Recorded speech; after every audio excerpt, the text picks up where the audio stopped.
Hello అండి, welcome to Lakshmi's divine and kitchen. ఉదయాన్నే హడావుడి లేకుండా లంచ్ బాక్స్లోకి ఒక రెసిపీ చూపిస్తున్నానండి. లంచ్ బాక్స్లోకనే కాదండి, మన ఇంట్లో టైంకి కూరగాయలు లేకపోయినా కూడాను ఇది లంచ్కి, డిన్నర్కి ఎలాగైనా ఉపయోగపడుతుందండి. చాలా సింపుల్గా కేవలం వైట్ రైస్ ఒకటి వండేసుకున్నామంటే ఆ తర్వాత 5 నిమిషాల్లో రెడీ చేసుకోవచ్చండి ఇది. ఇప్పుడు రెసిపీ ఎలాగో చూద్దాము. 1 కప్పు పెరుగు తీసుకున్నానండి.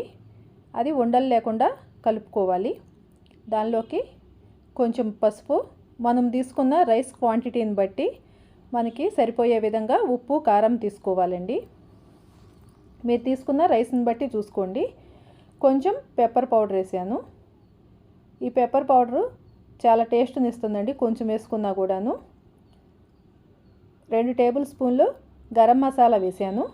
1 టేబుల్ స్పూను ధనియాలు, జీలకర్ర పొడి వేసుకోవాలి.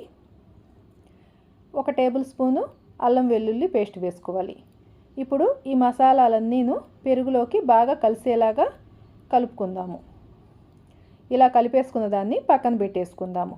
ఇప్పుడు ఒక కడాయిలోకి కొంచెం నూనె తీసుకొని జీలకర్ర వేసి చిటపటమనేలాగా వేయించుకోవాలి.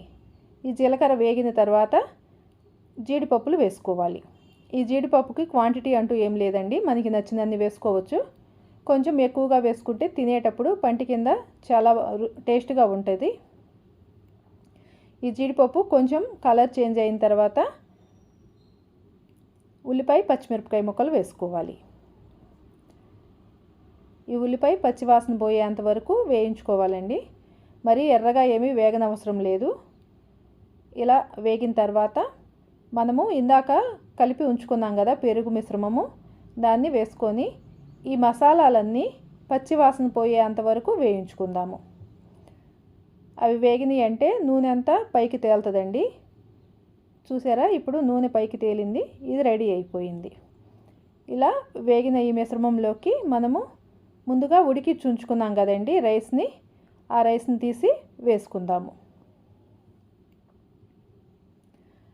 ఇది నార్మల్ రైస్ తోటైనా చేసుకోవచ్చండి, బాస్మతి రైస్ తోటైనా చేసుకోవచ్చు. నేనైతే నార్మల్ రైస్ తోటి చేశాను. ఇష్టం ఉన్న వాళ్ళు బాస్మతి రైస్ తోటైనా చేసుకోవచ్చు. బాస్మతి రైస్ అయితే ఇంకా ఫ్లేవర్ చాలా బాగుంటుంది. ఇప్పుడు ఈ పెరుగు మిశ్రమము అంతాను రైస్కి పట్టేలాగా బాగా కలుపుకుందాము. ఇప్పుడు కలిసిపోయింది కదండి, మనకి రెసిపీ రెడీ అయిపోయింది. చివరన కొత్తిమీర చల్లుకొని స్టవ్ ఆఫ్ చేసిన తర్వాత ఒక నిమ్మకాయని పిండుకొని కలిపేసుకుందాము. ఇది చాలా సింపుల్ అండ్ ఈజీ రెసిపీ అండి, చాలా టేస్టీగా కూడా ఉంటుంది. ఒకసారి మీరు ఇలా చేసి పెట్టారంటే కూరగాయలు లేకుండా ఎలా చేశారా అని చెప్పని ఇంట్లో వాళ్ళు కూడా మిమ్మల్ని మెచ్చుకుంటారు. చూడండి, ఈజీగా ఉంది. ఈ రెసిపీ కనుక మీకు నచ్చినట్లయితే నా ఛానల్ని లైక్ చేసి, షేర్ చేసి, సబ్స్క్రైబ్ చేయండి. ఈ రెసిపీ మీరు చేసుకున్న తర్వాత మీకు ఎలా వచ్చిందో నాకు కామెంట్ బాక్స్లో కామెంట్ పెట్టండి.